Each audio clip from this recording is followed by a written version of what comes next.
OTB's The Hurling Pod. With Board Gosh Energy, proud sponsors of the Senior Hurling Championship. You're very welcome along. It is the Hurling Pod. We're after the second weekend of fixtures in the Munster Hurling Championship coming around, and teams in Leinster are coming around to 3, and we're getting an impression of where the summer might pan out from here. Tipperary, they remain alive despite falling 4 points down late on against Waterford. They rallied in the end, particularly in injury time, to rescue a draw at Welsh Park. It was a Munster Championship thriller again, a game that was full of wides, plenty of debatable decisions, which we're going to get through on the podcast. Wexford, they're a riddle wrapped in a mystery inside an enigma. A week after the shock loss against Antrim, the Models got their Leinster campaign back on track, beating Galway in the Championship for the first time since 1996. Only a second ever loss for Galway in the round robin in Leinster. But we possibly saw some worrying signs for Henry Shefflin's side ahead of the rest of the Championship. And Laois now have a foot and a half in the Joe McDonagh Cup final after their 10-point win at Kerry on Saturday afternoon. The mailbag is full of comments coming in from the Instagram and from the Twitter over the last 24 hours or so on this bank holiday as we're recording the Hurling Pod. It is with thanks to Board Gosh Energy. They're the proud sponsors of the Senior Hurling Championship, and hopefully we're going to have news very soon about our first live show of the summer, but more on that probably next week. Delighted to say Paul Murphy's here. How are you, Paul? How's it going, Will? Secret location for Paul this week, away from home. We don't see his stunning kitchen lights behind him, so he's away from home. And we've got James Skehill as well. How are you, Skehill? Not great. But I'm here. I'm attending. Brave face on. Let's keep the show on the road, they say. I mean, you wear your heart on your sleeve. Let there be no doubt about that. And also, when I dip into the comments from the very start, we're not going to go towards, at least deliberately on the main pod, towards farming or NFL. Because at Dublin's Fair City on YouTube, bucking the trend of the positive comments about farming over the last 2 weeks, he says, quote, "Lads, could you drop this American sport rubbish and also any farming stuff? As soon as I hear either, I think about turning off." That means you thought about it, but you didn't. He says, "It's, quote, a hurling pod. The clue is in the name." So, Well, Dublin Fair City, you can go suck on a lemon. Right? Because if you're a fan of this podcast, you know that we dive into multiple topics. As in last year was Father Ted was dominated a good bit of it. There was a draft, which got great traction, actually, mind you. So yeah, enjoy that lemon.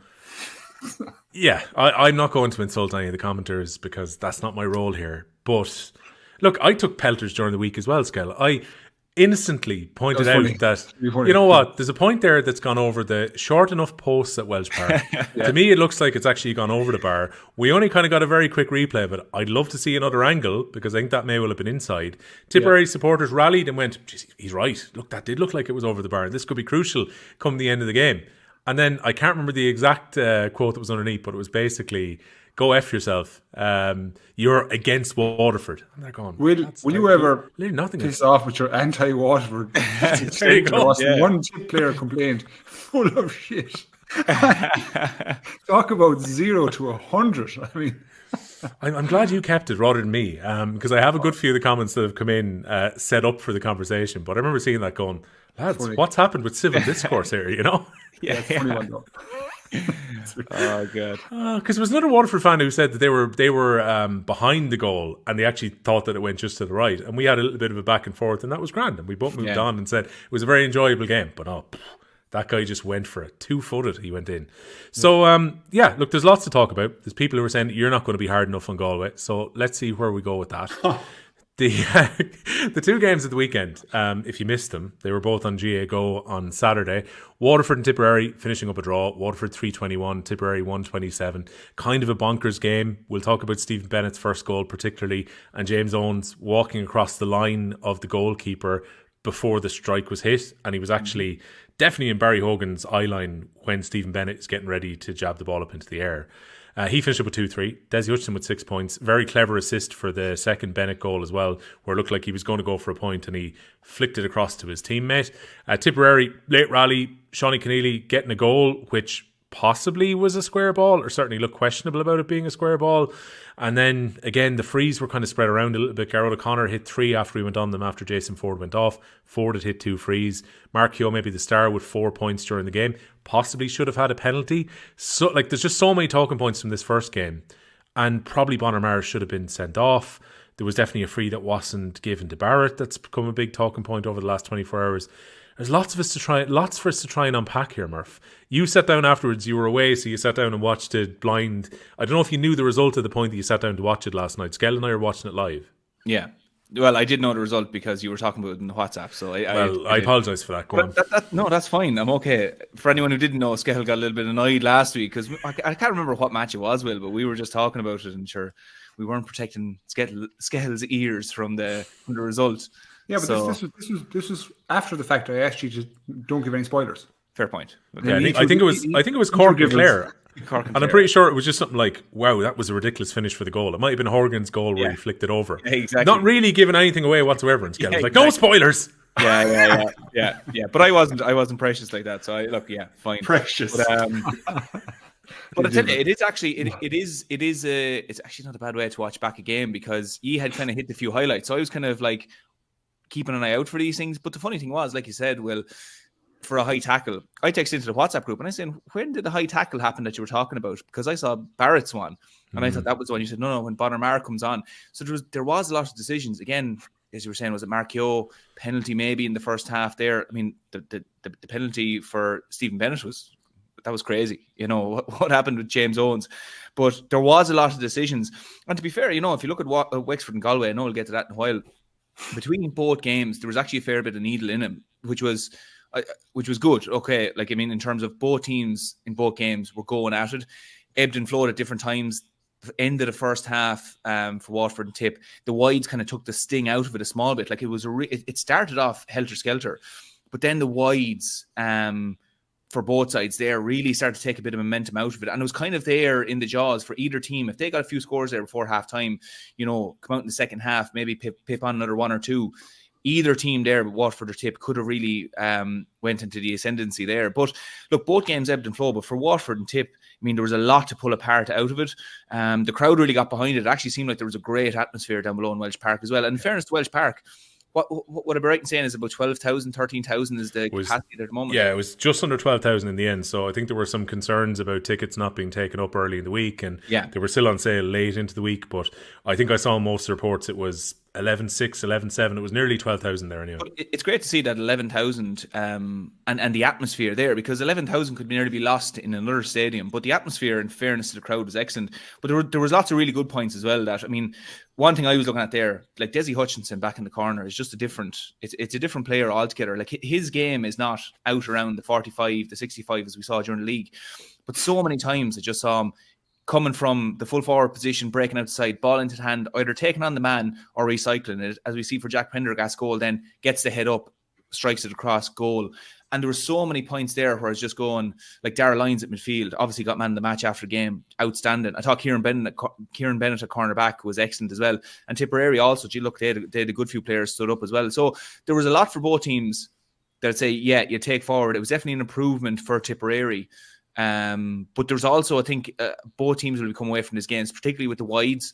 Waterford 71 minutes up, 4 points up. You're there going, right, well, this is game management now to see out the clock. It's not necessarily even a case of go trading scores with Tipperary. It's just a case of straight away you're thinking shut down the goal. If you need to, little bit of a cynical foul, we'll do it, but make sure it's points they're scoring rather than goals. But look, a draw, this Munster Championship, like, the results are just keep ebbing and flowing in this, and you're trying to sit and go, well, what way did Waterford come away from Welsh Park? Waterford, I think, will be a bit disappointed. Tipp, I think they'll be happy enough. 71 minutes, 4 points down, coming out of a draw, you know, kind of steadying the ship a small bit. They'll be happy enough with that. But even speaking to a lot of Tipperary supporters after the game, and even seeing the comments online, I think Tipperary are just kind of have a question mark at the moment as where are they going at the moment? Like, what is the look at the team? They maybe look a small bit tired, but bringing in, you know, you see Noel McGrath in there yesterday, and automatically it seemed like he was bringing a small bit more in terms of playmaking to that Tipperary attack and just getting on a few balls. But look, there's certainly improvement from the Limerick game. But it's interesting to see now where both teams go from this game. Like, you know, finishing on a draw it's kind of a melancholy kind of a feel. You're coming away from going, is that a good thing or is it a bad thing? But I think for Waterford, certainly they'll be a little bit disappointed with the draw. Yeah, I think that's just the nature of it as well, Skehill, when they got themselves into what felt like a winning position, and then it's about game management after that. The one thing they didn't want to do was concede a goal chance, and then, of course, the thing they didn't want to do was when Alan Tynan eventually recycles the ball back into a position where he gets into free scoring territory, you just don't want to foul him. No. they gave away a free where it could be poked over.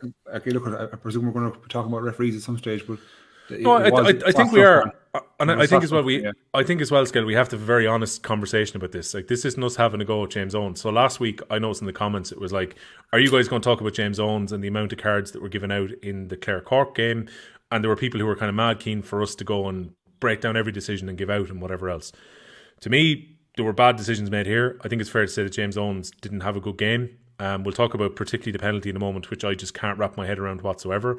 But you're about to start off the fact that Tipperary were looking for a free at that stage. I think when Tynan had the ball in his hand, and it looked like a fairly soft one, didn't it? I thought it was soft enough. Now, even if I was a Waterford supporter or player, I'd be very disappointed with that decision going against us. I thought that when Curran hit over the point to go 4 ahead, I think it was, you just got the feeling from the crowd, from the players, that this match was done.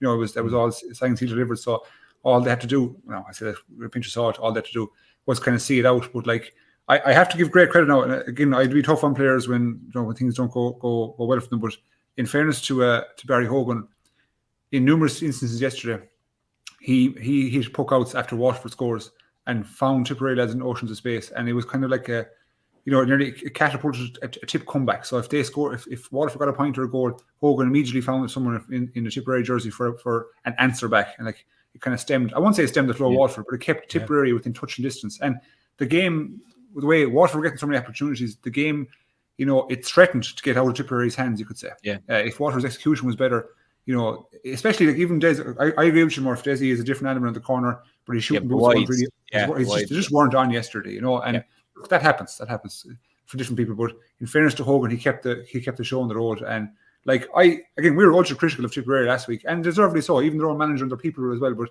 I have to give great credit to them because I questioned some of their forwards last week. And in fairness to Mark Keogh, when things were going awry for Tipperary, he kept kind of trudging forward. He was making all the runs. He made an awful lot happen for them. So some of these Tip players like really put the shoulder to the wheel. They still have major question marks. Like they're not. The puzzle is not solved right now. Like, you still have your goalkeeper was excellent. Your full back in Ronald Maher was tremendous. I thought in terms of what he brought to Tipperary. I thought Owen Connolly for good periods was really good, and then Mark Keogh up top was excellent. So there was little snippets of positivity, you could say, that you can go forward. And interesting one more. If you were the state of play now, if you were to assess both teams and say, right, Waterford have now their home games finished, Tipperary have their away games finished, Waterford have Limerick to come, you're saying, Jesus, who do I rather be right now? Do you know what I mean? Like, that's so, all is not said and done. I know it was catastrophic for Tipperary last week on the back of the performance, but they're still within a shout here. Like, they have home games to come now, and yes, they have Limerick finished, you could say, but Limerick are above everyone else, we know that. But Waterford now have two extremely hard games placed to go to. They have to go to QC Park and they have to go to the Gaelic Grounds. And there's a strong chance to come away with 0 points there. So they could be left on 3. So this championship is wide open. But with regards to the referee, I may as well just touch on the penalty at the moment now. It's one of those incidents whereby you're watching it in real time and you're barely believing that's happening. And all you can do is try. So if a referee makes a decision like that, you try get a bit of perspective and see, right, what's his thought process right there. And I just can't come up with a reason. I can't come up with a reason why he's on that side versus what difference does it make. I don't really understand. And the timing of it was awful. It really was awful. And I know there was a question that was asked there. If I was the goalkeeper, what had I done? I would have lost my mind. Genuinely, I would have chased him down and said that's a recheck, and you completely put me off. And put a focus on it, because what he did was, for me as a keeper, was unforgivable. And in fairness to Bennett too, if you put the two together in terms of a time lapse, as Bennett's picking the ball, James Owens is running across him, so his eye line is taken too. So it's a disadvantage for both people. You know what I mean? So yes, it went in, so it went well for Waterford, but it should have been a recheck in the story. I think that would be the fair situation. But I can't draw, any kind of realistic thought process for James Owens. I don't know what he was thinking. You know what I mean? Yeah. And look, I think he's been under pressure the last few weeks, and I think we also have to understand the state of play for referees nationally at the moment. Like, we're not awash with them. We don't have 100 referees ready to step up and come into a senior Munster Championship game. So it's not as if we're coaching referees and there's an actual pathway for people to come from juvenile refereeing all the way up to senior. It's not there. Well, not that I know of anyway, to be honest. So we have what we have, lads. That's simple stuff. I mean, that question came in from Kieran McCarthy, who said, one for Skehill, what would your initial reaction be if a referee ran straight across your line of sight as an opposing player was getting ready to strike a penalty similar to James Owens running in front of Barry Hogan on Saturday evening? And look, I was talking to Brian Gavin a little bit earlier. He's writing his Irish Examiner column, which I think will be out either late tonight or early tomorrow, where he's looking at the refereeing. And he was saying there's a possibility that there was a pressure built up within James Owens' head going into the game yesterday, which is that there was a lot of talk in the fallout from the Clare Cork game, particularly about the amount of cards that were given. And he was saying maybe that he was conscious about that within his performance, and it can eat away at a referee when they've got the kind of whirl of noise that's going around during the week. And Brian made a similar point to you as well, Skehill, where he said a lot of experienced referees have retired over the last 3-4 years. There were kind of multiple provincial finals or multiple All-Ireland finals. A lot of them have gone in a glut, and you get to a point now where the inter-county panel is reasonably thin for referees. And I see a lot of people online who are going, oh, Stan James Owens down after the mistakes that he made at the weekend, or look at the way he's refereed in the first 2 games. They need to get him off the inter-county panel. Like, what I would say to those lads would be, who are you replacing with them exactly? But Will, you pick any sport worldwide. Pick any professional sport. Is there any sport in this world where the refereeing is excellent? No. Refs make mistakes. When you have a human, right, you're going to have errors, right? It's just how much can you what level of error are you going to encounter with some people? But every single sport, soccer, we hear about referees all the time in professional sports. Rugby the same way, and look at the backup that they have, whether it be the team owned rugby or VAR in soccer. Every American sport, officials are castigized weekly.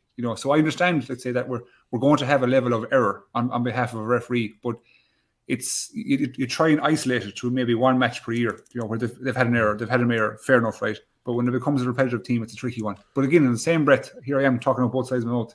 I know we don't have a plethora of referees. Like, there's not 10 referees in Kilkenny and 10 referees in Galway ready to take up the mantle here. There's not. Yeah. There's 1, 2 out of Galway, I think. Kilkenny have senior, none, Murphy, is there? I think we have one. I think Sean Clear is still... Clear, yeah. Sorry, Sean Clear, excuse me, I stand corrected. So 2 big hurling counties and 3 referees between us.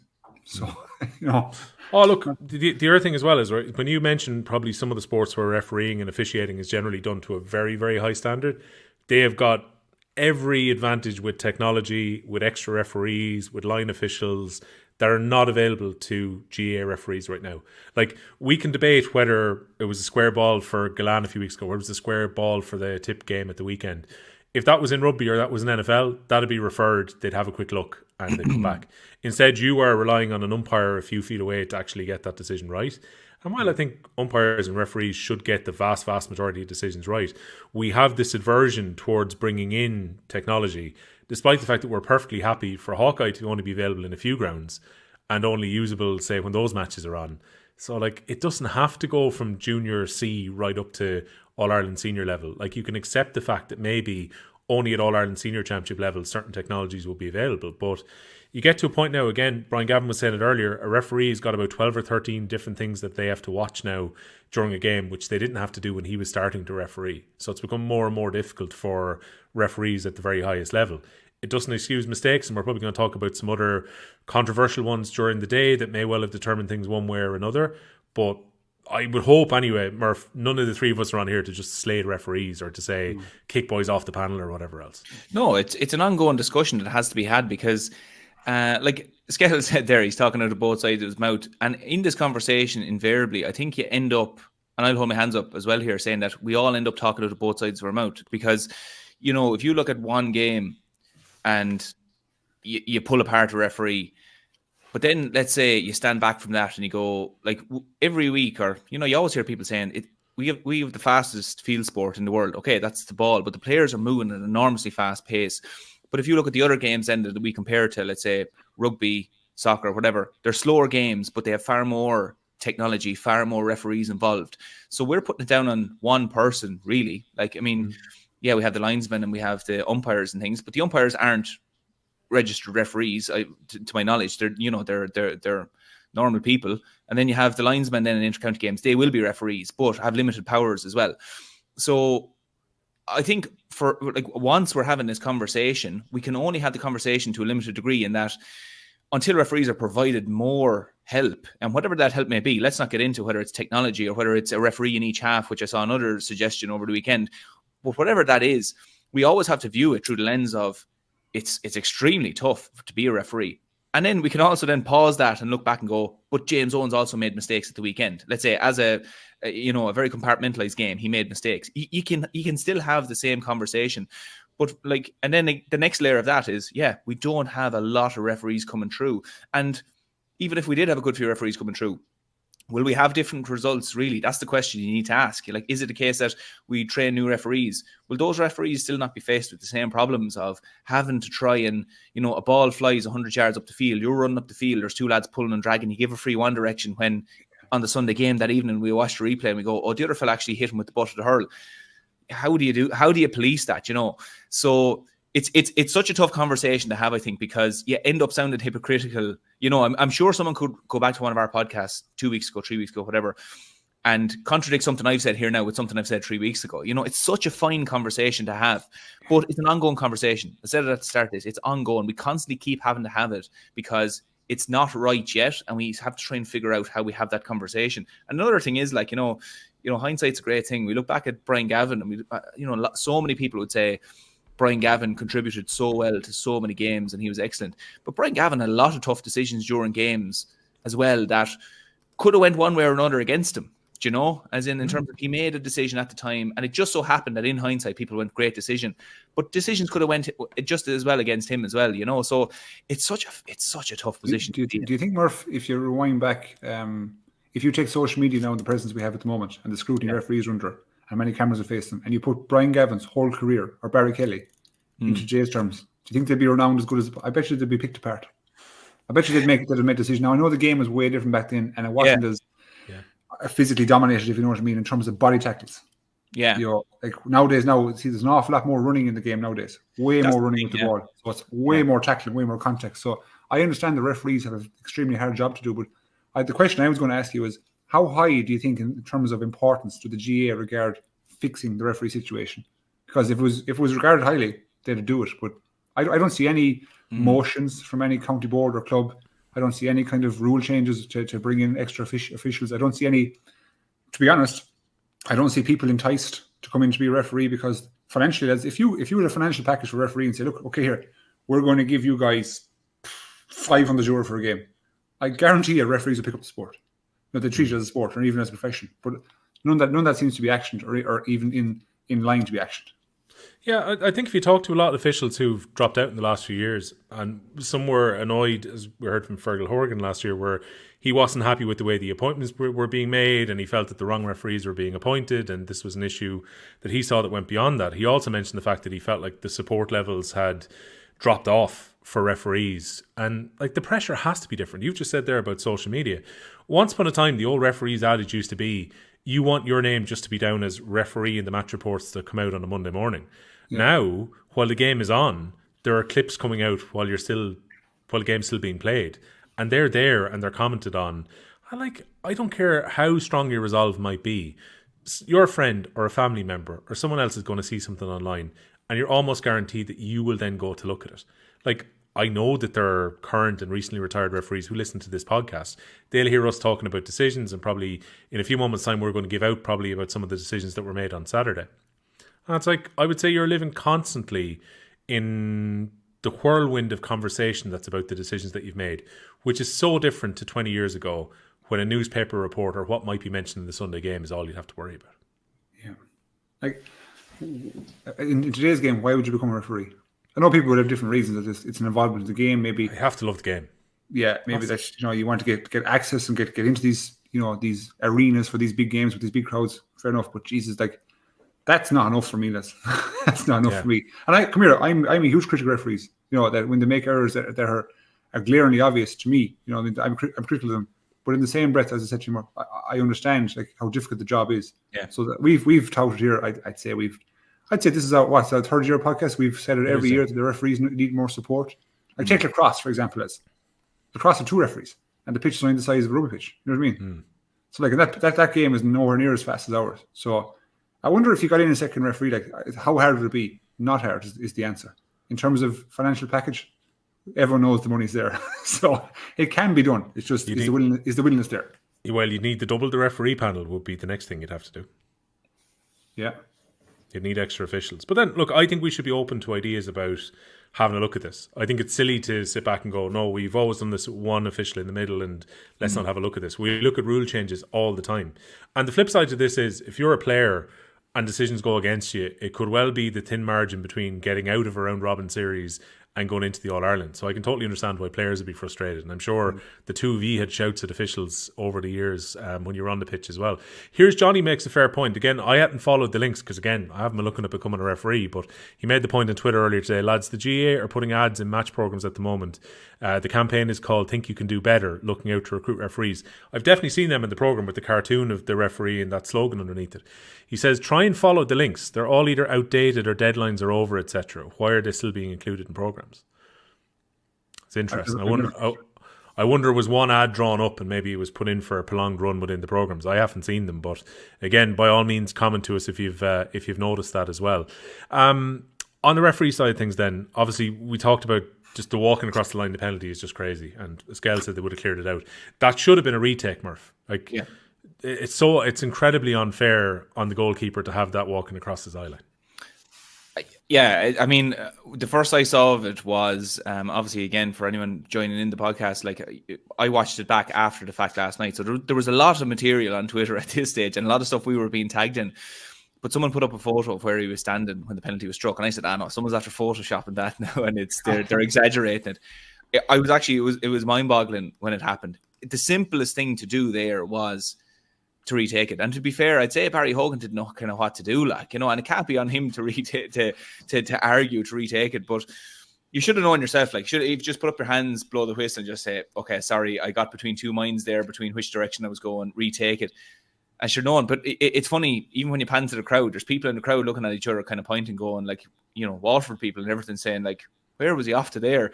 So it just should have been retaken. It probably would have been the easiest solution in a situation like that. But look, again, there was other calls then as well that, probably the one to Cathal Barrett, that sparked a big reaction as well. And then was it Mark Keogh, the penalty down the far, it wasn't a penalty down the far end, but there was a bit of wrestling. Why does Cathal Barrett not get that decision? The video is obviously doing the rounds today, but to me, it seems crazy. I mean, that wasn't even a free, and just thinking back, that wasn't even a free, wasn't it? It wasn't where a lot of people were saying, we were only after watching Cian Byrne get sent off for Wexford. Now, Cian Burns was even more black and white than that one, but it was at the minimum, and this is a scraping the barrel minimum, it was a free out. If not, but I think a lot of people would have said that was a yellow card. I think I'll touch back on something that you said, Will, that I think maybe James Owens had gotten so much hardship last week from his yellows or reds. It's not justifying it. It's not giving an excuse for it. But that one was such a point blank free out for Cathal Barrett that I can't see any reason that there was something in his head that he was trying to let the game flow on. Because there was a good block went in, but it was just, the Waterford player collided then with Cathal Barrett. It should have been a free out. But it leads me to believe there was something in his head there to say that I'm trying to let the game bit of flow in it here. But it shouldn't have been to the expense of Tipperary getting a free out in that situation. Yeah. Another thing, by the way, in the discourse that really annoyed me during the week, coming out of last week with the Cork-Clare game, was on another podcast, kind of jokingly, the guys who were on that podcast did a thing where they were showing Shane O'Donnell diving to the ground and trying to give the impression that there was, he was trying to get players sent off for the second yellow offence, if anyone forgets it from last week. And it's like, lads, this type of stuff needs to be cut out when it comes to chats around games. Shane O'Donnell is hit and he hits the ground. Yeah, he's hit at reasonable speed as well before he hits the ground. This idea of questioning people's character, the same as maybe there might be questions about referees' characters over the weekend and stuff.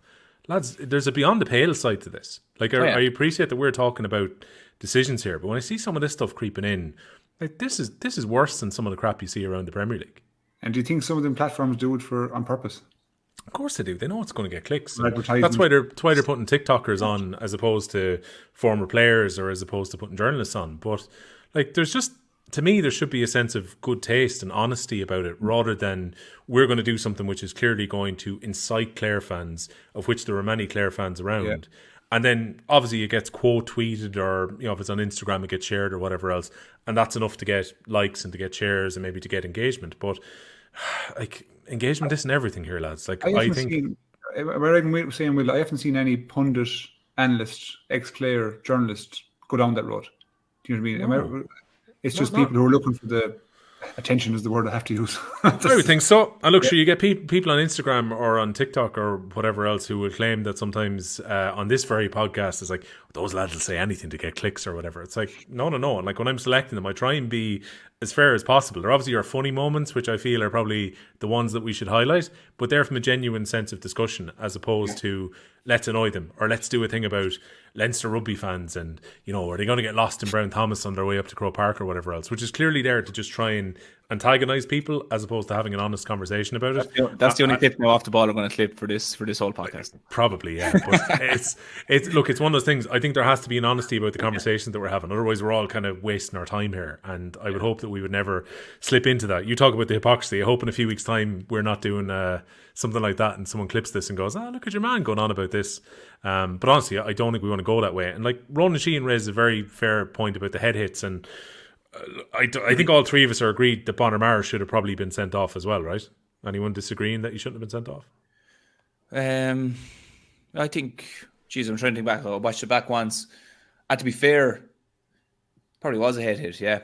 It's a head hit. It's at an unusual angle. That's probably the mitigating factor by the comparison to the one in the Wexford game. Yeah, they're not all going to be like Keane Burns one. That's the lesson to take away. Yeah, and that's a ferocious hit. And in the Keane Burn one, the helmet comes off and it exaggerates it even more. But like Ronan Sheehan, the down manager, made a fair point. He messaged last night and he said the head-high tackle is a big issue. Well, serious issue in the game now. I think it could lead to a tragedy in terms of a paralysis or worse even, possibly if not curtailed. We all love manly hits during the game, but hitting a man to the head and chest when he's wide open isn't manly. And I suppose this is the thing, Skehill, whereby we want to see these hits, and if they're well timed and they land on the shoulder and someone gets knocked to the ground, people in the terraces in the stand jump up, and it can often be a big energy moment in the game when there's a big hit. But it's a very thin line when lads are moving at pace and when lads are kind of wriggling around, where if you get that wrong and you line someone up and you hit them into the chin or on the side of the head, you can do serious damage.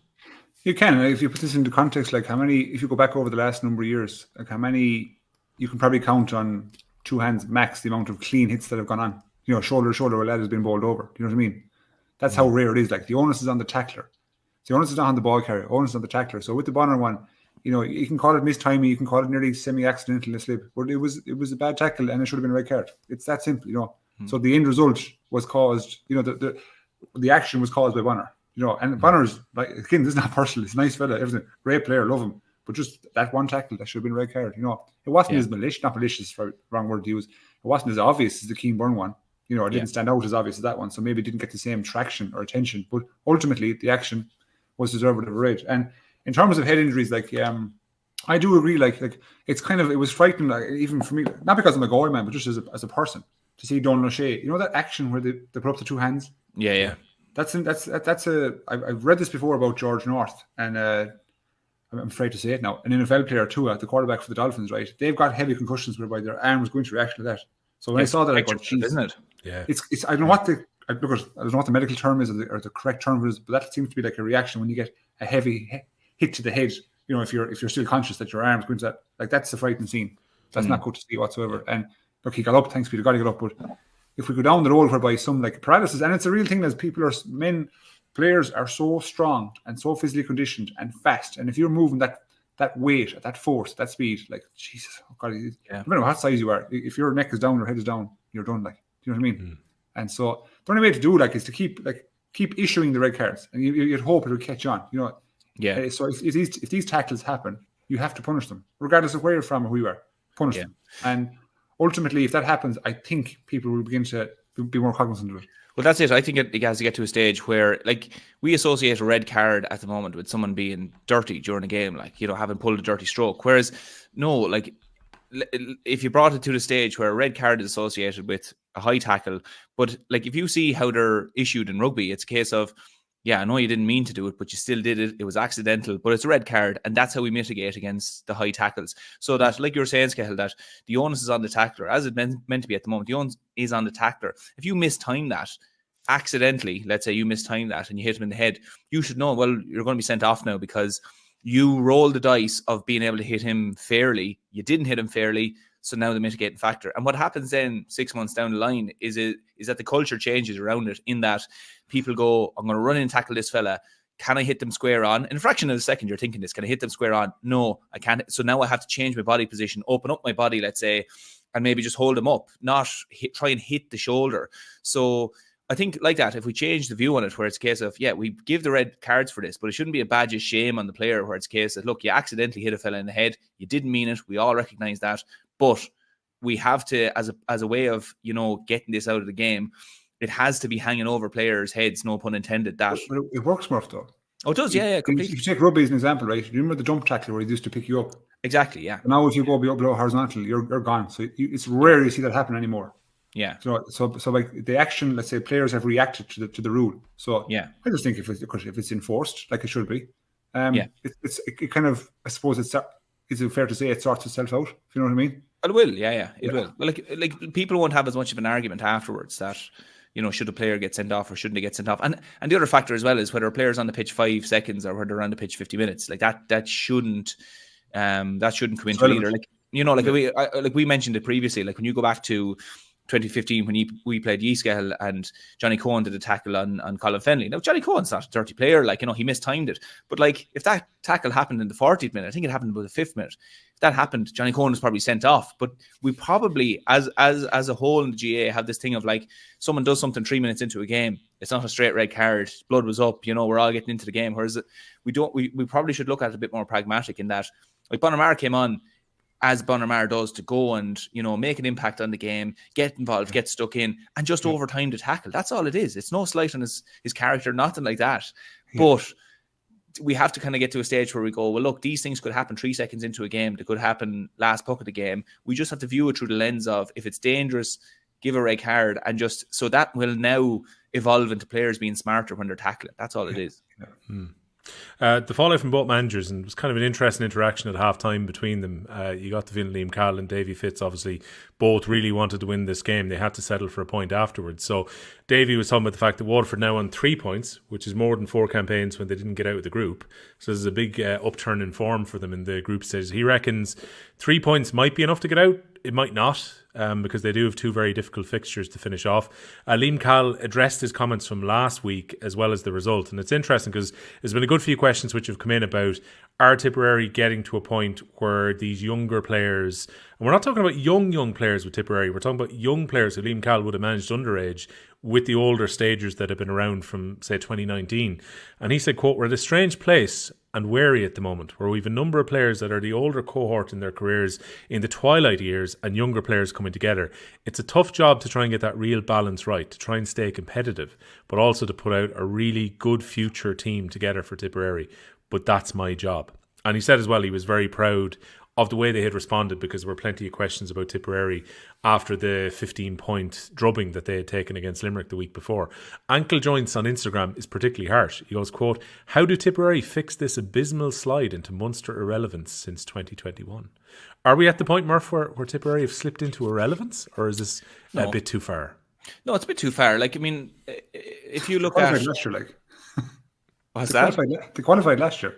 Yeah, like, I mean, they're not. I just think, Tipperary people have come through a stage where they have been really competitive. Let's say with some of the current crop of players, Bonner Mars and Noel McGrath and these, who, let's say, back in the late 10s and things were, or around 2009, 2010, they were fighting for All Irelands and had gotten used to this. And now, Munster's very competitive. They've drifted a small bit from that while they're trying to get back to the peak of that. And that inconsistency can get quite frustrating for supporters, I think. Like, they have players there certainly to come through, but like, I looked at the match yesterday between Waterford and Tipp, and like, one of the first things I put down for both sides, and like, I mean, we can pick apart the negatives and all of it, there was great energy from both teams. Like, it seemed that both teams went at the game as if to go, okay, this game can pan out lots of ways and we can do lots of stuff wrong, but we can bring huge energy. Like, every team, every game can bring savage energy. And like, we'll get to Wexford, Galway. There'll be something Galway will look at and say, we had no energy whatsoever. But if you look at Waterford and Tipperary, the first notes I had was that great energy, and there was free flow and scoring, but there was huge energy in it. I also had notes to say that I thought both defences actually played really well, even though it was a very high-scoring game, and Tipperary will be disappointed with the goals, particularly, let's say, Bennett's second goal. They'll be very disappointed with that in terms of switching off. But as a whole, from open play, I thought both defences were playing really well. And if you put, I think, like, at the end of this, Tipperary could go on to have a really good Munster Championship here. I know, like, again, we said a few weeks ago that we didn't think they were going to qualify, fine margins and all this. But take the Limerick game out of this. They've had a really energetic draw against Waterford in Welsh Park. They now go into home games now, and there's a lot of potential there. There's huge potential. And I always hark back to it. 2022, Cork had lost their first 2 games, if I'm correct in saying that, went to Waterford, no hope, and they absolutely turned it on. And Waterford had started really well, had won their first 2 games, and were looking like and the whole thing flipped on its head. After 2 games, flipped on its head. And that's always the potential with Munster at the moment, because we're looking at the table at the moment. It's very hard to call what way it's going to go. And really, for whatever team, I suppose, gets over their little hang-ups at the moment, if you're not Limerick, every team at the moment is kind of going, where are we at the moment? Like, including Waterford. Okay, Waterford have 1 win, they have a draw. But at the same time, they're coming off the back of a league where they're still building that confidence. So each team in Munster now outside of Limerick are going, okay, well, what are we about? Where can we build from here? What can we do? And if I was Tipperary, I'd be looking going, savage energy, lads, huge energy. The likes of Jason Ford, they didn't click for him yesterday. That happens. But you can guarantee the next day, Jason Ford, things might work out for him. I'd nearly point back to say the likes of Rory O'Connor. Rory O'Connor, we were looking at the game against Wexford. First half, not really lighting it up. Second half, it just clicked for him. It's just one of those days where it works out. Jason Ford has one of them the next day. And let's say even Jake Morris, Garrod O'Connor. Suddenly Tipperary don't look too bad. So I wouldn't get too caught up with 1 or 2 games to say this is us written off. But I just think Tipperary at the moment are going, well, where's it going to come from? Liam Call's comments last week probably didn't help either. And there's just that small bit of feeling there. But as we said, there's a nice bit to go yet in this Munster Championship. And if Tipperary come at this with the same energy the next day, there is huge potential in that Tipperary team nonetheless. I will openly admit, by the way, I was the one who tweeted or texted into the group and said, geez, Rory O'Connor's radar is off a little bit. I think he's hit 2 wides in pretty quick succession. I think from the moment that message delivered, Rory O'Connor didn't miss a single shot from that point on, and he just took the game by the scruff of the neck, and he was absolutely amazing. So 1-5 man match. There we go. He was electric, wasn't he? But it was like last week, like, I mean, again, it goes with the fantasy hurling. It is this commentator's curse where I was like, had to make a few moves, and I was like, okay, unfortunately, I'm going to maybe, Declan Dalton was in for Cork. I was like, who's going to be on the freeze here? I'm going to take out Patrick Horgan. And what is he going to? And I was like, 210. Fuck you, Patrick Horgan. 210. So it's one of those things where it's like, yeah, exactly. You said it to Rory O'Connor in the WhatsApp. And next thing, I just saw Rory O'Connor pinging balls everywhere, and I was like, good man, Will. Yeah, no, he went into God mode pretty much the moment after I had actually sent it in. But again, look, it's one of those things. And just before we move off the Waterford Tipperary game, just wanted to touch on this because we've had a few guys who've come in fairly central positions over the last few weeks. Skehill, off the back, have been out, say, for long periods of time. Like Tadhg de Burke has put in 2 big performances now in a row, off the back of it out for quite some time. Liam Ryan, I thought, was excellent for Wexford the weekend. Rory O'Connor was out for a while. Now he's kind of flying again. But de Burke particularly just... I mean, he had such a kind of assuredness to that Waterford defence the minute he steps back into it. Well, assuredness is one word, but you're talking about a player, Will, that's at a certain level. Do you know what I mean? Like this is no surprise to anybody. So if you're talking about a top tier defenders, Tadhg de Burke is in there. There's no two ways about it. And the thing about him is, like, he's very he's the type of player that you, how do I say it? You follow him. Do you know what I mean? Like, it's the energy he brings. Like, it's emotional energy, physical energy. He's extremely safe in the ball, you know, in the sense that, like, he's like their talisman is the wrong word I'd use, but it's like he's their leader. He is their leader, to be honest, if you ask me. Super player to get back. Like, having someone like him come back who's fresh, and please God, he can stay, you know, for Waterford's hopes, stay injury free, because God knows he's had these issues over the last number of years as derailed his seasons. But, like, again, I always say, if teams are going to be successful, like, your big players have to play really well. They have to play to a big level, if you know what I'm saying. So if you're looking at Waterford and you're putting people in that bracket, you're talking about Bennett, you're talking about de Burke, I would put Sean O'Brien in that country, and then Desi. If those 4 boys play really, really well, you know what I mean, you're always going to have a chance, because the rest will follow.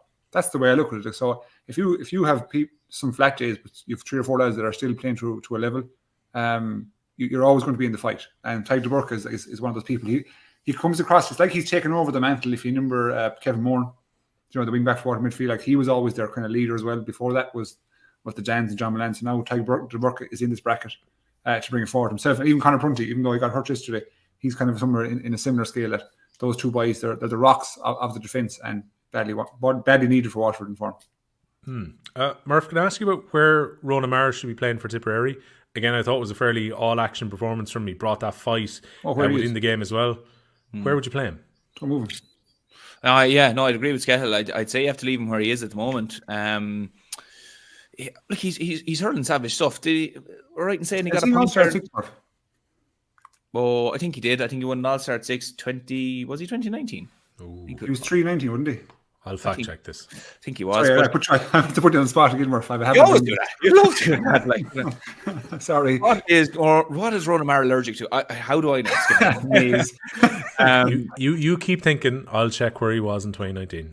I'd leave him at. I'd definitely leave him at full back at the moment because it's a thing of he's growing in a position and people nearly go, oh, just move him out to 6, but 6 mightn't click for him as well at the moment because at the moment. Teams are targeting full forward lines. They're dragging out the half back line, target and getting in at their own full forward line. So, not to say he would never be lost at centre back, but he's running that ball constantly now, and he's marking very influential players on opposition teams as well. And he's kind of, if you're saying that Tyke de Burka is a rock there for Waterford and he's a leader at the back, well, so is Ronan Mara, because Ronan Mara still. We're seeing him popping up at midfield, even though he's full back. We're seeing him drift up the field, using his IQ, getting up there. And creating score opportunities as well. So at the moment, because he's going well, I'd be saying, well, look, if you were to look at Tipperary and going, well, what's going well at the moment? You're not pointing out things. There's not many things you can point at to say, well, that's working really well at the moment. But Ronan Mara is working really well, and there is the option there that O'Mara can pop back in there. He's been able to hurl there, and we've seen that previously, that bit of rotation between them. But I would say at the moment, while Tipperary are building, I'd say, okay, well, what are the things that are going well? Ronan Mara at full back. Well, let's leave him there. He's doing a good job there. We don't really have the scope at the moment to go and tinker at things when we have a lot of other things also that we need to work on. So let's leave him there. Let's leave him clicking. That's fine. Fact check here, by the way. What year do you reckon he was centre back in the All-Star team? I think he was full back in 2019. But we said... Yeah. And 2019 he was full back. I think he was What year was he centre back? I think he was centre back in 16. 16 is correct. Very impressive. That's is that a mic drop moment? It is. I think you get a place on the crappy quiz yet. Like Skehill, you can't just go and create. Like you could have just checked this before, and then just I didn't check it. Just throw it out there and get asked the question then, and then just go. I think it was 19 and 16. Look like a genius. It's just good general knowledge of the sport. I know, fair. No, I don't doubt you, because for anybody, like obviously people don't see us talking before we go live and start recording. But like Skehill will go through a ream of there was loads of ones there even before this show where it's just like rattling off stuff from like 1950. How many times have Limerick been in the Munster finals since 1945? Like, why are we into this? Why? I've often said before, right? And the wife said before, my mind, okay, is full of needless information. Like pointless stuff that like statistics and these records from 50 years ago. Like nobody gives a shit. Like why is it in my head? Like, you know what I mean? Okay, but we'll let you vent it on us then, so that's okay. Like, to provide context to the listeners, like I was doing a ratio of All Ireland victories over the last 50 years between Kilkenny and Tipperary, and it's 1-3. Just for anyone who wants to know that. I don't know why. I have no idea why, by the way, that came into your mind, but there you go. Don't know why. I'm going to let you have your moment. Congratulations on knowing that piece of information, because now we have to get into Wexford and Galway. Because I feel like you've been avoiding this as much as we possibly could. Let's steer it down the water. We're 48 minutes in. I was like, yes, we're going to just touch it. Oh, Lord. Right. As I mentioned at the outset, so Wexford haven't beaten Galway in the Championship since 96. Now they have. Yeah. They hadn't beaten Galway since Galway had come into the Leinster Championship proper. So it was a long run. Galway have had the better of this fixture. They've had the better of this fixture across the round robin. That all came to a crushing end, despite the fact that Wexford were hurling a man short for quite a bit in the second half. And right. I think they probably out-hurled Galway during that period as well. But Wexford won 128 to 23 points at Wexford Park. Lee Shin, who's flying at the moment, 11 points. He's given them that consistent free taker, but also is offering so much from play with the way he's catching the ball. Some of his scores from play were excellent as well. Rory O'Connor was the man. 1-6, all from play. Very, very impressive performance from him. And for Galway, it was one of those days where Evan Nyland stuck over 11 of the points, 10 from frees, was judging them reasonably well. And then they had a lot of scorers, but no one really putting in a huge scoring charge outside of that. I think I dig straight into the comments rather than just going blow by blow during this match, because the comments have been plentiful about Galway and Wexford. Yeah, throw it at me. All right. Jack Murray. Hit me with it. Why, oh why, are Skehill and Murphy so quiet on Henry's failure in Galway? Jack's a Galway fan, by the way. They've been very poor this season. It's like Dad's Army, the way they depend on the 2017 players, and it's not good enough. Time to call it out, lads. Henry's getting an easy ride. That's why, sorry, just to go back for a moment, that's why I started looking at the statistics between Tipperary and Kilkenny, because I started doing it in my own county first. So, like, you can't go pointing at other people's houses unless you look at your own house, in reality. So, what I was doing, actually, I think was I was calculating, just to provide context to the whole situation. Many Ireland finals Galway have contested in memory. So, I have 13 finals in 45 years, right? So, as you can see, the finals are, for Galway people, they're very hard to get to. Like, we got, in the 10s, we got to 4. In the 2000s, we got to 2. In the 90s, we got to 2. So getting to Ireland finals has been difficult for every manager that has stood in the post. And so if you're looking at Jack's question, like, I know Jack personally, so like I know exactly where he's come from. He's a Galway fan at heart, I don't think Henry's reign has been a disaster. I think it's been anything but. I think he's taken over a panel that's in kind of, I hate using the word transition, but we're in a bit of where we're trying to bring in new players, keep the older guard, if you want to call them that, keep a competitive balance, and then try blood people, which is a very, very hard balance to strike. Even Liam Cahill was mentioned that himself. So we've got to 2 semi-finals beaten by who I would say probably the best team of all time, and we've beaten against 2 Leinster finals. Should have definitely won one of them in my book, lost both of them, and in that said team went to contest the finals, the Ireland finals. So if you're looking at that, is the one that should have won the Killian Buckley goal last year. In my opinion, yes, yeah. The year previous, we were soundly beaten. There was no problem there. I can take a defeat like any man. But the one last year was a very tough pill to swallow because of the circumstances in which we lost it. I think even Murphy as a Kilkenny man, you'll say that was a lucky enough one. Do you know what I mean? Oh, so, yeah. But still, you make your own luck, let's say. You make your own luck. So Kilkenny made that. And the opportunity was there for us, for people on the field to deal with that. And we just didn't do it. That's not a sign of Henry, And it's a difficult position for a man to take over a team out of county. We spoke before that the most, in recent memory, Michael Bond is the only man I can think of who in Ireland, for that's 26 years ago. Not to rub that into you, Will, or anything, but that's 26 years ago. Thanks, Kel. So it's not an easy job to do. So if I'm just assessing Henry's job holistically, I think it's been fair, and I think it's been in coincidence with the way the team has. If you look at even yesterday's team, there's 9 or 10 lads that finished who were on the 2017 squad panel. So there's and you can classify that as one or two ways. One, it's experience, or 2, it's age. You know what I mean? I think it was in the middle of both. So I don't think all these lads have to go, because what happens is there's an initial knee-jerk reaction saying it's the worst performance of all time and every lad has to go. That's just an overreaction in my book. I think we have to kind of stay logical here. Wexford, for me, were fantastic. That's the end of it. They were fantastic and they deserved every bit of their victory. And we weren't just beaten, lads. We were hammered. That's it. And this was not a close contest by any means. The first half for elements, right? But as soon as the second half started, that was it. It was case closed. And we just couldn't deal with Wexford. And the one thing is, and it's a great conundrum, and we've all been part of it. And if you've been a Galway hurler, you've had them days before, some more than others, you could say, where you've just been so flat, where preparation has been excellent. You've got the clientele, you've got the team and the skills to do it. You've got the setup and the plan. Everything is, you've it all done, and then it just dissipates within seconds. You know what I mean? And it's very hard to explain. I can never explain it. There has been no energy. You can say 3 games in 13 days, which I understand. Heading down to Wexford, but we started off with 2 home games, so it's not as if we had an ocean of travel to do. Wexford went to Antrim last week, so I can't find the specific reason why we were so flat.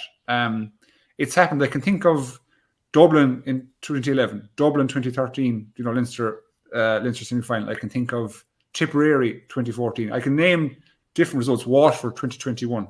That was abysmal entirely, but it's very hard to explain. So there's no one reason per se. There's a whole host of reasons, and the responsibility is shared. So pointing the finger at Henry management team, that's not accurate. It's everybody, and I'm talking about friends of mine who are on this team. Let's say I'm pointing the finger at everyone. Do you know what I mean? And even us as a county, I was just saying to you off air as well. We won 4 Irelands in a row, lads. 2017, 18, 19, 20 at the minor grade, and as far as I'm aware, only 2 of those players have graduated onto the senior team yesterday. Yeah, I did wonder about that, because you see some of the lads coming on, and again, it was reaching for older players, and I know Bernie here in the comments has pointed out 7 or 8 lads from 2017 still around the panel. It's now time to step away from them and build for the future. Bernie says, only ones I keep with the Manions, Monaghan and Conor Whelan could be a painful number of years potentially for Galway. But you raise an interesting point. I was in Croke Park watching that run of minor teams that were coming through, and I remember Brian Hanley saying at the time that there's no guarantee that these lads are naturally going to go on to be senior hurlers for Galway. But if there was a production line coming through that were at the very best when they were 17, 18 years of age, why have so many of them not made an impression at senior level for Galway? And that's a great question, Will. And I'm not sure have we ever got to the bottom of it in Galway. Have we ever answered it well enough to put action into place to fix it? Because let's say, obviously, you'll have minors who are just standout stars. You know, you like if you go back to Murph's time, Richie Hogan was a standout star, and you could say that's the guy that's going to senior. He's not the guy I'm looking at. You know what I mean?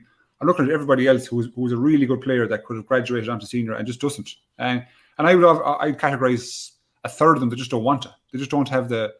Like, it's hard to explain this, but there's a certain willingness, right? Where you have to have the will to do all the work. Like you, Murph, you don't talk about it's a lifestyle. Do you know what I mean? It's not a hobby. It's a lifestyle. So your whole life is centered around it. And I think 30 to 50% of them guys just don't want to do it. So that's fine. That's a personal choice.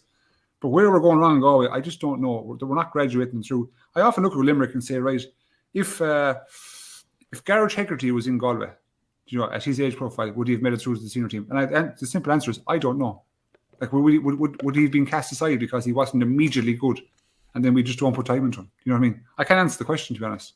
What we're trying to build right now, we're trying to build, let's say, minors, 20s, that we collectively keep all these players together. And if the panels are 60 people, just mean between A's and B's, you could say, keep them to try and get the ratio up.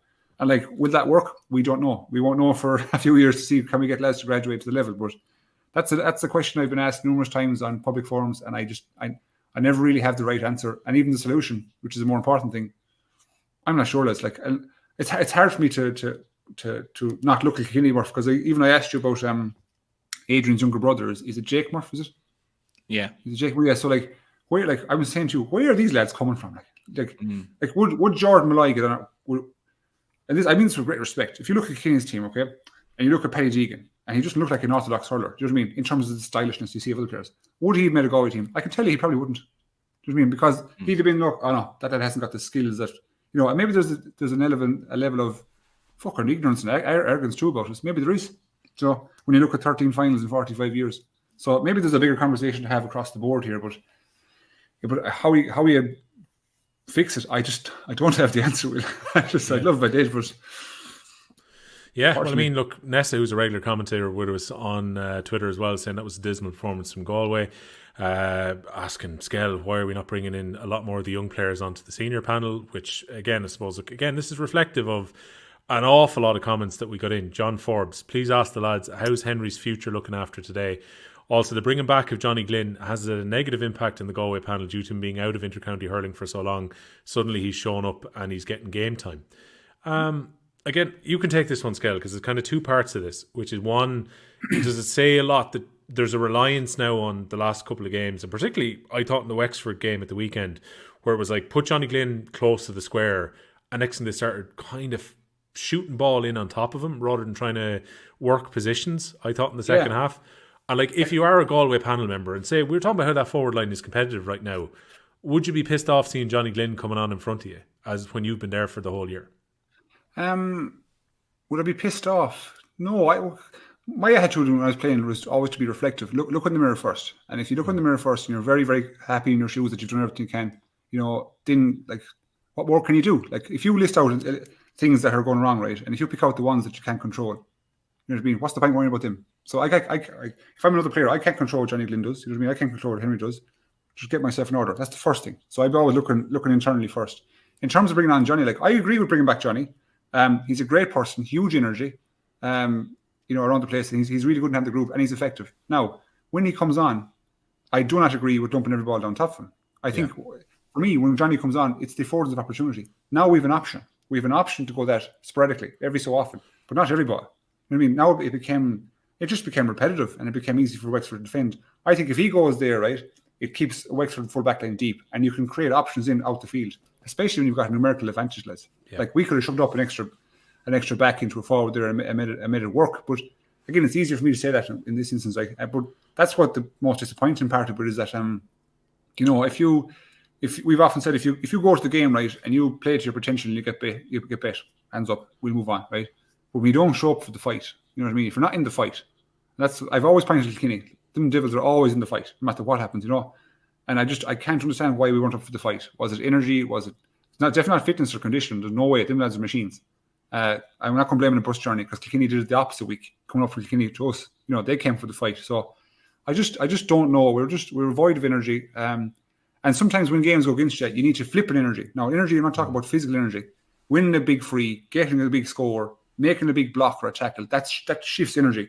That didn't happen for us at all yesterday. You know, Wexford had that over and over and over again, and they ran through us at midfield and down the 6th channel. So they're probably technical flaws we can look at.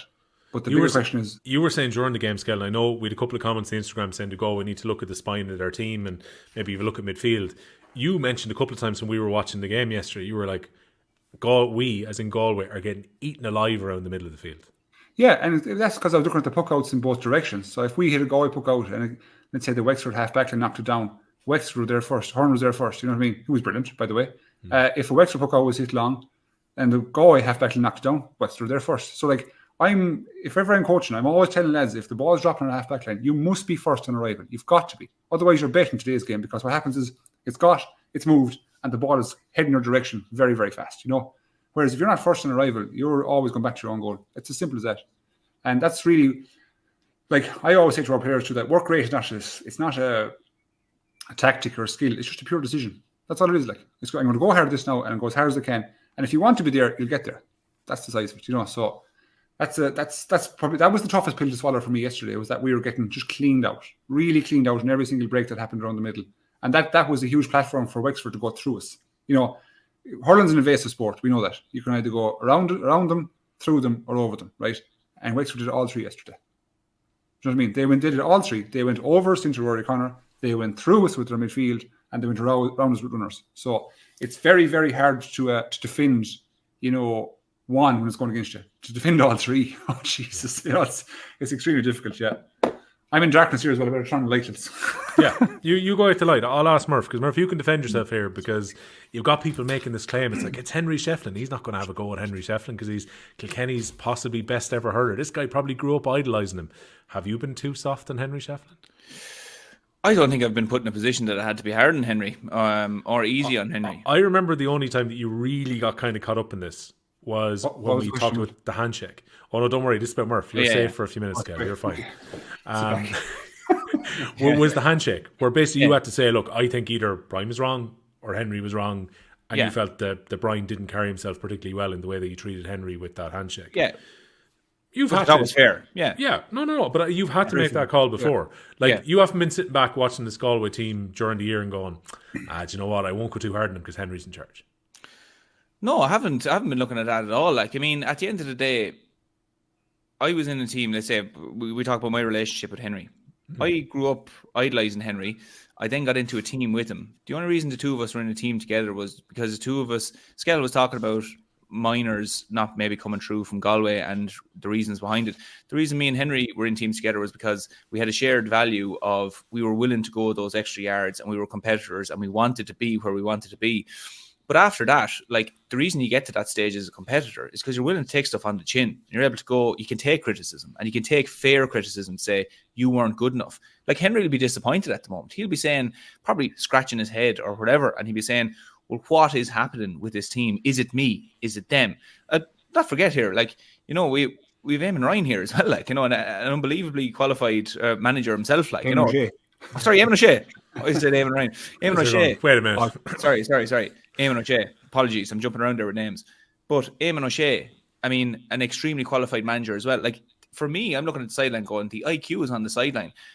I'm looking at my notes here. As you were talking, Skehill, you were covering a lot of points, and I was just writing down, for me, looking at the game yesterday, I was saying there was two sets of, not saying sports psychology, but there was two mindsets going on here yesterday that I was looking at Wexford and I was looking at Galway going, Wexford 1 week ago were a one-man band, as people were saying. There were Lee Chin, there were nobody else. And that's what people were saying. And I was looking at going, well, no, Lee Chin is in incredible form at the moment. But there's other great players in that Wexford team that if they hurl well, they're capable of doing great things. 1 week later, they have a great game. Nobody's talking about that anymore. They're talking about Rory O'Connor, isn't he unbelievable? Liam Ryan is back. It all changes. And when I hear people say, get rid of the 2017 players for Galway, I'm going, what are you talking about? After one game, you weren't saying that a week ago. You weren't saying that 2 weeks ago, a month ago. You're saying it after one game. For me, this simply came down to, if I was a Galway player, I'd be going, why, when we're going into a game and we're expected to win, were we, like, one of my first notes here was Galway second to every ball.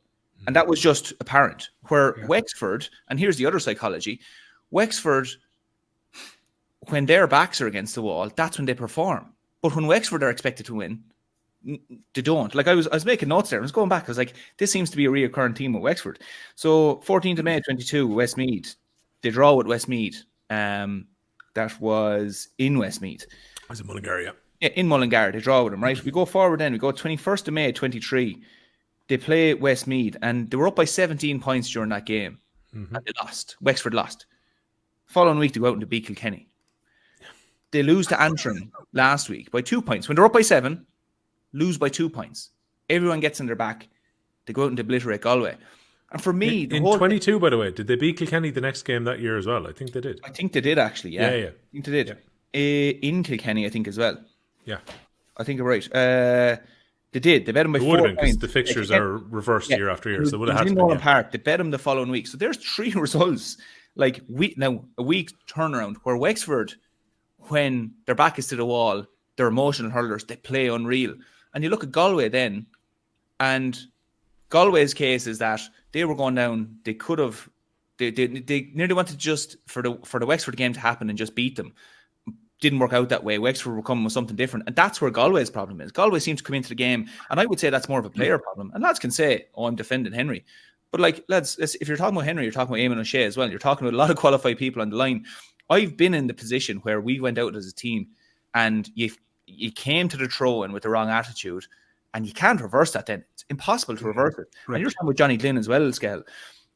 I would disagree with throwing on Johnny Glynn in those situations, because long balls when you're losing is indicating panic. It's almost saying that you're panicking, you're striking ball. And Galway started striking long ball against Wexford. And I was going, they're panicking. They weren't doing this against Kilkenny. They were carrying ball. They were dangerous. They were going up to midfield. Like my notes from last week's game against Kilkenny, in the first half, Galway were carrying really good ball up, isolating the full forward or the full back line for Kilkenny and getting really good ball in.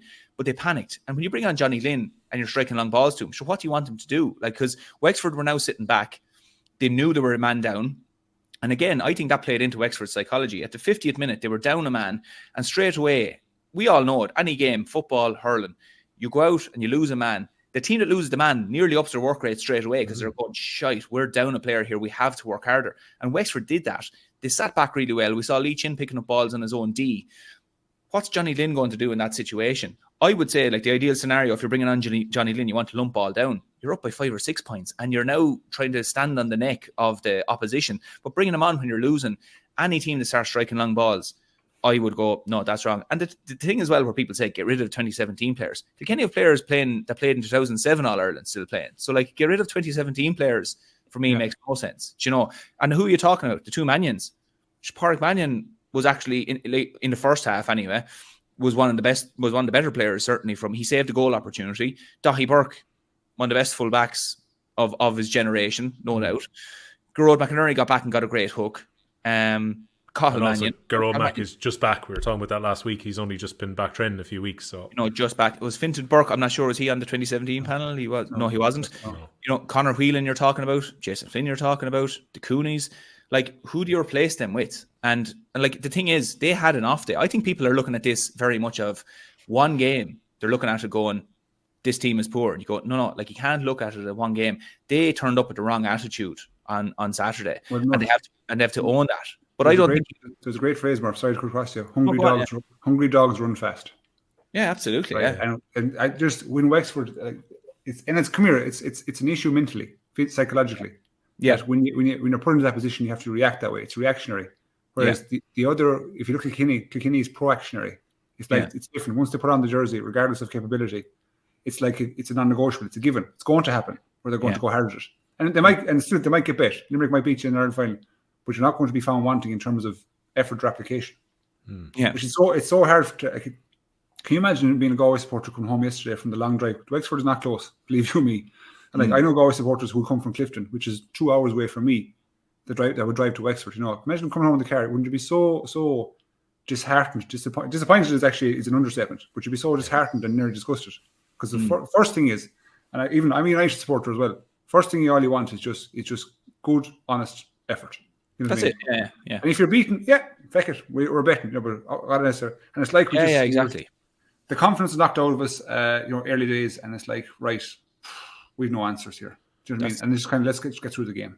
Yeah, you know, Because my thinking watching the Skehill as a perfect neutral in all this was, you get into a position where there's 20 plus minutes where you're going to hurl with an extra man. You can see that Wexford are going to obviously have to retreat back a little bit. Now, they've been comfortable in recent years. We talked about this, maybe has been an issue for them from time to time, that they almost funnel too many lads back. But once the ball is going in long, because Galway had the win behind them, I think Wexford were happy enough. And like, Murph, you can talk about this as a defender. If the delivery in becomes quite one-dimensional, you're probably happy enough that that's what they're doing. And I saw when Joseph Cooney was coming in, and himself and Conor Whelan went to have a conversation, it was almost like Galway were trying to fix it on the fly, but they weren't exactly sure how to set things up within the forward line, because now Glynn has gone in closer to goal and they're trying to work out who's going to hurl where. And the reality is that their forward line malfunctioned for that last 20 minutes. Galway's forward line malfunctioned. Yeah, completely. Yeah. But like Galway completely, they gave up the ghost, really. Like, I mean, in terms of the full forward line malfunctioning, one point stood out to me that just showed you that the attitudes were completely different. By, the 55th minute, 60th minute, the game was done, because the 63rd minute, have it down there, Conor Foley got a point. He was on the far left sideline and he was free. But Galway had an extra man at the time. And I remember going, how is Conor Foley in 30 yards of space? Conor Foley stood and struck the ball. And I went, that to me was just attitude. And look, that's just something that for Galway players going home, there's probably no worse feeling. Skehill said it there, but if there's energy, as a fan going home, if there's energy and whatever, you'll make your peace with it if you lose. And like what I mentioned about Waterford and Tipp, there was huge energy, and you can make your peace with it. You can kind of hang your coat on it when you say, well, look, geez, we brought great energy, we put our bodies on the line, but Galway just didn't do any of that against Wexford. And what epitomised it for me was that when Wexford were a man down, somehow Conor Foley found himself in about 30 yards of space, stood and struck the ball over the bar. That to me said that Galway minds had just checked out at that stage. And if I'm standing on the sideline there going, all right, I'm a manager, what changes do you do here? Well, what changes can you do? 1 to 15, whoever you have in the field, their heads are kind of gone at this stage. So I just thought it was a day where they arrived with the wrong attitude. But what Galway need to do is get this bit between their teeth, similar to Wexford this week, where Wexford, I'm sure coming out of Corrigan Park, enormous drive home, are going, how did we let a 7-point 7-point lead slip and lose by 2 points? But we saw the reaction from Wexford. And again, let's give Wexford full credit here as well. Wexford, like my first note was Wexford starting aggressive. Now, Liam Ryan got the yellow card then, and I was saying, like, he doesn't care. He's not looking at 60 minutes, 70 minutes here. This man is going, I'm hurling for every ball here. And he actually kind of set the tone. And one of my next notes was Galway second to every ball. Lee's Chin's frees were really good. Second half, I think he did hit 1 or 2 wide, but in general, in the first half, it kind of set the tone for them. And then my next one was flat performance by Galway so far. So, like, the tone was set very early on in that game. Wexford were absolutely hungry for the ball. They were savage, they were running and everything. And it always seemed that there was Galway 2 yards behind them. But at the same time, Galway were popping up, getting scores. But it's just like they weren't really interested in putting in the hard yards to turn 1 score to 2 scores, 3 scores, and actually go ahead of Wexford. They just seemed to be happy to play second fiddle, hope that Wexford would die away and then go and win the game. But, that's where I think, going back to your point about the fan scale, like, you can't make your peace of that when you go home and you say, geez, did they even hurl? They didn't, Yeah, the home advantage as well. Wexford fans were incredibly noisy during the game.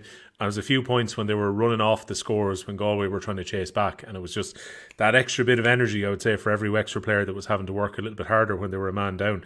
I did enjoy 1 or 2 very recent tweets that we received, including Daniel Lawless. Can you just talk about the Galway football game instead of talking about the Galway hurling at all? Which is certainly a happier weekend for the hurling fans, or for the football fans, I should say, rather than the hurling fans in Galway. I want to talk about Dublin and Uppin on telly now in a moment as well, but just to rattle through a few other comments that came in here. here. Father Ed O'Toole, who's always very entertaining on Twitter, quote, if you're doing your leaving cert, there's a question on English paper 2, which is entitled Wexford Hurling Good or Bad? How do you structure your essay and what's your thesis? I had an old lecturer who used to say sometimes questions are better discussed in the Ballsbridge Hotel as opposed to in an exam situation. That's probably one of those, but I called him an enigma, a riddle, all that stuff at the start scale. I can't put my finger on this whatsoever. Martin Furlong's asked a similar question. Why can't Wexford perform like they did against Galway every week? If they did, they'd be serious contenders for Leinster. Is Lee Chin the best hurler in the country at the minute? He's unplayable. On the Wexford thing, I can't work this out. There has to be something psychologically that they drop a few percent when they play against teams that they should be winning against. And yet you put a Kilkenny jersey in front of them or a Galway jersey, and Wexford are a different team. Well, Murph, go back to your the games you had there, right? Yeah. When they beat Kilkenny, where did they beat them? Back that year. So they beat Kilkenny in 22, and they drew with Westmeath in Nolan Park. Nolan Park.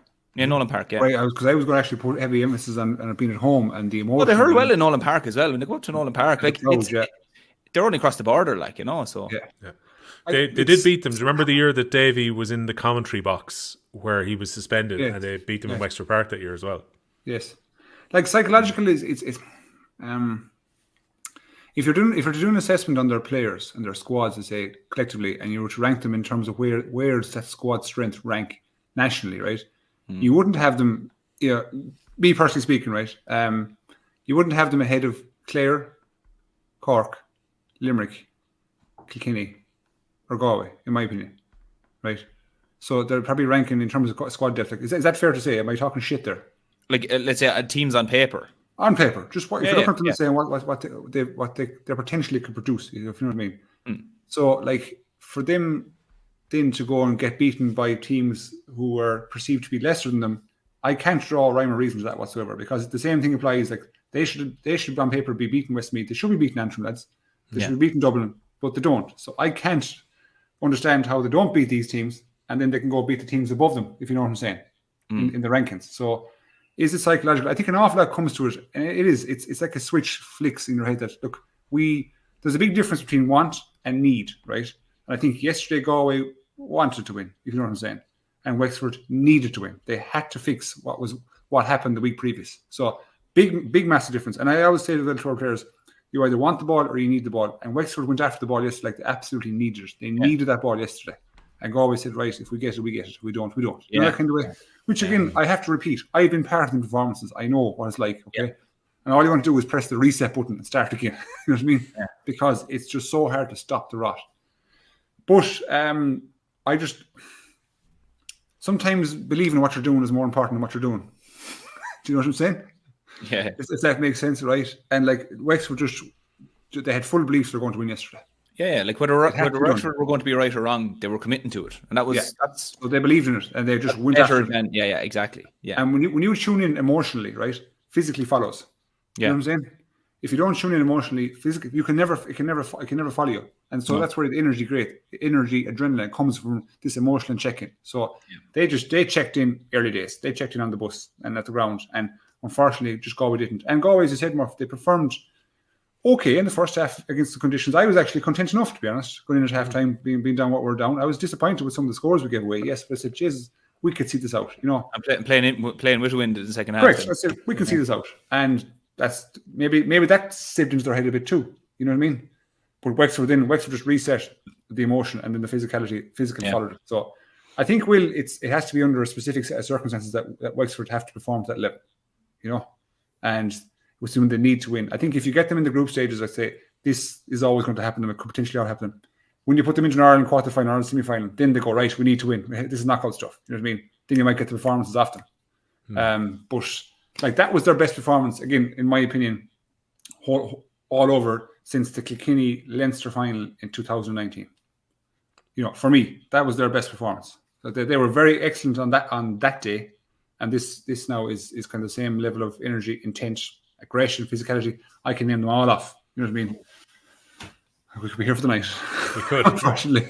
I only just dawned on me there that I named the leader of the Green Party as a selector on the Galway team. I went, who's Eamon Ryan? Why did I say Eamon Ryan there? millisecond. When did he get involved? Yeah, my first thought when he said it was maybe this is what's gone wrong for Galway. They've replaced Damon O'Shea with Damon cycled Ryan. down yesterday. They cycled down. That's why they were so tired. They cycled down, no bus. They were eating salad on the way down and cycling. Forwards didn't have a clue. He was talking about bus lanes or something. He was like, what's going on here? Left hand on top, by the way, disputes the idea that this is only just a backlash about Galway's performance now. Says no desire from Galway, no structure. Absolutely steep last week against KK. Players playing in the wrong positions. Huge lack of pace throughout the team. Henry's not improving Galway, and this isn't a reaction from the match. This is a general opinion. The Lee Chin, because I want to talk about lack of coverage of Leinster again this weekend at the moment, but Lee Chin, is he hurling right up there at the very, very top level of what we're seeing at the moment? I'm always mindful of this where we go, David Fitzgerald's playing class at the moment, and maybe it might be Aaron Gillan in a few weeks if he bangs in a few goals. We go, oh, Gillan's class. And then we now go, oh, Lee Chin is playing brilliantly. But just to Martin Furlong's point there, Chin is hurling out of his skin, even if Rory O'Connor was the best player on the pitch yesterday. Chin for the last few games has been flying, isn't he, Paul? Oh, he is, yeah. And you know what? Some players get to a stage in their career where simply getting on possession is a lift to the team. And like if you look at really important times yesterday, Mark Fanning puts out a ball, comes down in the left half forward position on top of Lee Chin. Was there 5 minutes ago? Around that period, Chin goes up, catches the ball, wins a free, and the whole of Wexford Park was standing on their feet. Like he'd done lots of great stuff before that, got great scores, got a ball slapped in the face, goes off, blood sub, comes back on, gets a free in the 21 on the sideline, puts it over the bar. Like he was absolutely brilliant. Like probably back to the peak of his powers of what we've seen of Lee Chin. Now, not to say he's drifted off in the last few seasons, but he set high standards for himself. But when you see the likes of that, where he goes up and catches a ball, and I'm particularly picking out that point, that piece of play deliberately, that lifted the whole team, and I think it even calmed all the players around him. That like it's almost as if Lee is on form here. He's capable of getting through an enormous amount of work. But we also saw him picking up ball on his own D. I think he popped it off. He got a ball and he went off on a solo run. I think it was turned over, but he was involved back that far. He wasn't just happy to do his business up the far end, up around full forward or up around centre forward. He was getting through a huge amount of work. And for a lad who's had a few niggles as well during the league, picked up a few injuries, like he's not sparing himself either. Like he's throwing himself in there. So yeah, like, I mean, look, absolutely at the moment, we can say at the end of the league, David Fitzgerald was the best player at the time at the end of the league, but other players are going to come in and out of form at that stage as well. Lee Chin is entering himself back in here in terms of being a form player in the country. I wouldn't say he's the form player at the moment because, again, we like to look at this over a course of a few games, but he's absolutely up there and it's brilliant. I think that's going to bring on the players around him, to be honest. Like, there's young players going to want to be playing off his shoulder and busting the gut there because he's doing it. He sets great examples for players. And I think the Wexford supporters will be really encouraged that he's hurling well. Yeah, obviously plenty of jokes for people going, oh, the 7 Dublin supporters will be very put out, etc., etc. But Dublin played 3 games in the Championship. Well, they will have played 3 as of next Saturday night. Wexford versus Dublin, Carlow versus Dublin, Dublin versus Antrim. What do they have in common? No TV coverage, no stream. So not in GA Go, not in TV. Particularly the games against Wexford and Antrim could be central to who qualifies from the Leinster Senior Hurling Championship. No coverage whatsoever. We were talking a few weeks ago, couldn't believe the Wexford Dublin game wasn't on. I remember I listened to Carlow and Dublin on the radio because there was no coverage. And now Dublin versus Antrim, which is a huge game for both teams. So unless the BBC end up picking this up and showing it, but at the moment, when the fixtures came out earlier today, no coverage whatsoever for this game. To me, it seems crazy that they're not being shown. Again, there's a much wider discussion, and there were lots of people who were saying, well, how come RTE aren't showing matches on Saturdays, etc.? The main reason for this is the way the old plan was set out. The Saturday matches are on GA Go, and the Sunday matches are on RTE. This isn't an a rugby thing or whatever else. I know this came up a few weeks ago. They're like, oh, well, RTE are choosing to show rugby over this. The Saturday matches have always been on that package, which was Sky and is now GA Go. The Sunday matches at the moment, and this is what happens when you squeeze a season in together, are the provincial football finals. So RTE are showing the provincial football finals, and it means that hurling is staying behind a paywall. But in this case, it seems crazy that game is not offered as a stream to watch it. Like, I think you could make a decision, and there's plenty of time for this to be U-turned during the week. Yeah, you got to show that one because it makes far more sense to show it. Because now that Wexford have won, this Leinster Championship actually looks, I won't say wide open, Skehill, but we've to reevaluate a lot of our predictions because most of us would have had, say, Kilkenny on Galway nearly on maximum points. We were thinking after Wexford lost at Antrim it was going to be a big ask to qualify. And now you look at this, if Antrim were to pull off a little bit of a surprise against Dublin, next thing we have to reassess everything about the Leinster Championship. It's actually been an amazing championship, but again, so little of it can actually be watched. Yeah, like I thought, again, if you were assessing the Leinster Championship as a whole and kind of projecting to the final day, I thought Kilkenny and Galway would have finished on 9 points each, and that we would graduate to the final. But that's not going to be the case now.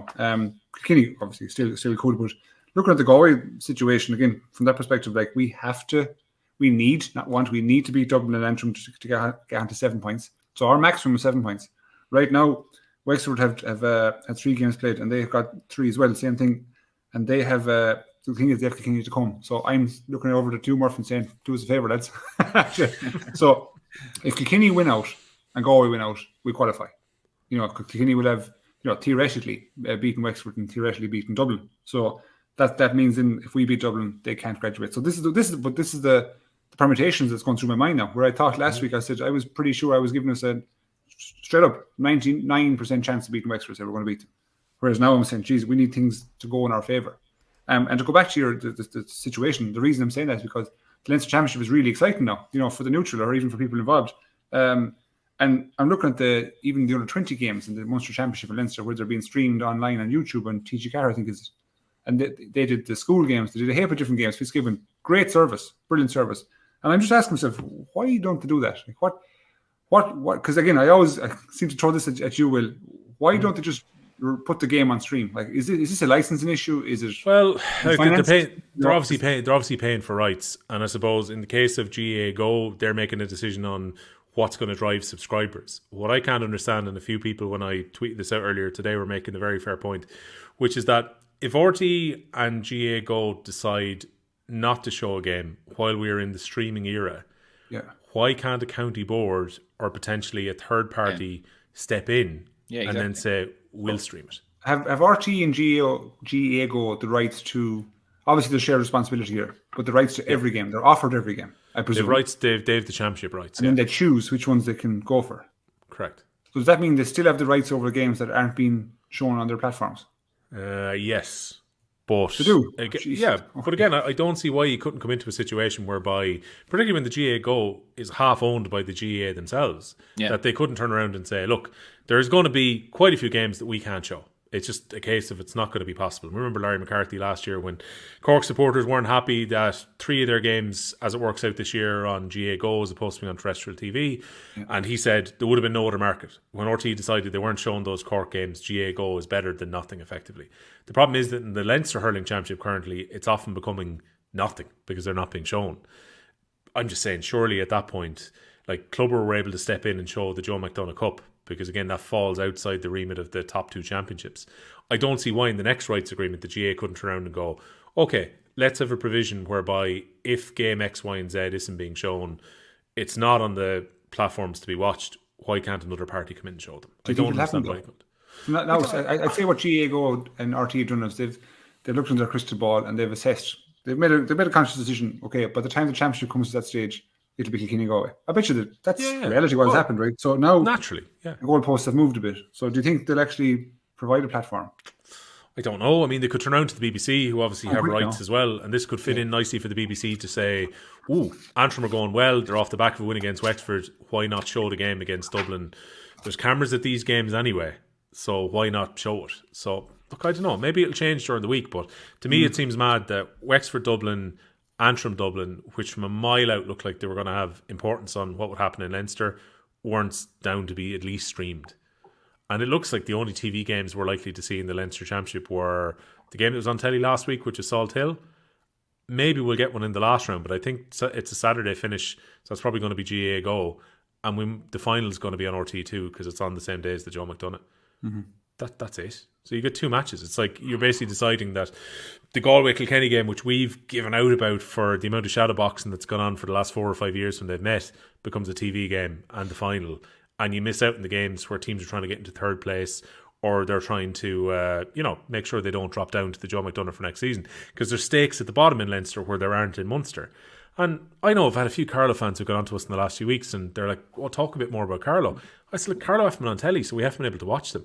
And they made the fair point that the Sunday game, they are the wrap game pretty much every time, no matter what happens. Last match, it's obviously not getting the full treatment punditry-wise. It's run through pretty quickly. Here's a few scores. Game is over. Carlow are making a great effort, aren't they? Ooh, they were great in that McDonagh final last year.